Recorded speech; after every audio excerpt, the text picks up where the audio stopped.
বৈরাগ্য সাধনে মুক্তি সে আমার নয়, অসংখ্য বন্ধন মাঝে মহানন্দময় লোভিব মুক্তির স্বাদ।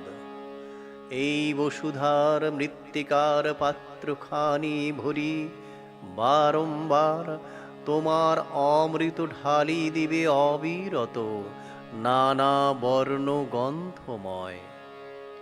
প্রদীপের মতো সমস্ত সংসার মোর লক্ষ্য বর্তিকায় জ্বালায় তুলিবে আলো তোমারই শিখায়, তোমার মন্দির মাঝে। ইন্দ্রিয়ের দ্বার রুদ্ধ করি যোগাসন সে নহে আমার, যে কিছু আনন্দ আছে দৃশ্যে গন্ধে গানে তোমার আনন্দ রবে তার মাঝখানে। মোহমোর মুক্তিরূপে উঠিবে জ্বলিয়া, প্রেম মোর ভক্তিরূপে রহিবে ফলিয়া।